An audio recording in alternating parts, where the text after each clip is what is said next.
రాష్ట్రాన్ని ఆరోగ్య తెలంగాణగా మార్చేందుకు ప్రభుత్వం కృషి చేస్తున్నట్లు ఐటీ శాఖ మంత్రి దుద్దిల శ్రీధర్ బాబు తెలిపారు.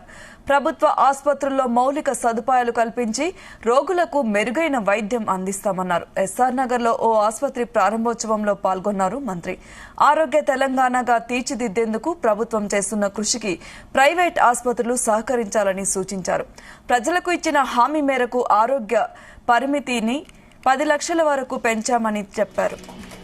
కార్పొరేట్ ఆసుపత్రుల్లో సైతం పేదలకు అందుబాటు ధరల్లో వైద్య సేవలు అందించాలన్నారు. ఎస్ఆర్ నగర్లో జయంతి హాస్పిటల్స్ నూతనంగా ఏర్పాటు చేసుకొని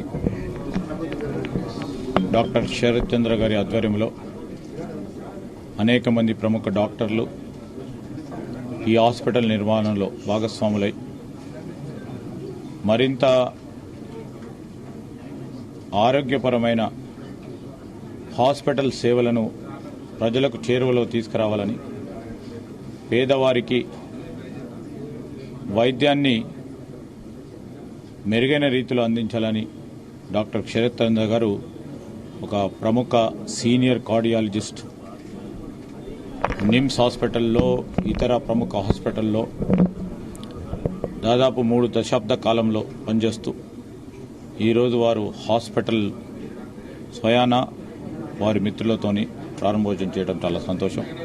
వారికి హృదయపూర్వకంగా శుభాకాంక్షలు తెలియజేస్తూ, మా వైద్య ఆరోగ్య శాఖ మంత్రి గారు దామోదర్ రాజనరసింహ గారు ఈరోజు ఒకటే కాంక్షతో ముఖ్యమంత్రి గారి ఆధ్వర్యంలో ఆరోగ్య తెలంగాణ అనే ఒక అంశంతో ప్రతి ఒక్కరు కూడా ఈ రాష్ట్రంలో ఉన్న ప్రతి ఒక్క ప్రజానికం ఆరోగ్యకరంగా ఉండాలని అన్ని విధమైన చర్యలు తీసుకుంటూ వారు ఈ మధ్యనే మొన్న చెప్పడం జరిగింది రాష్ట్ర ప్రజలందరికీ కూడా. ఎస్ఆర్ నగర్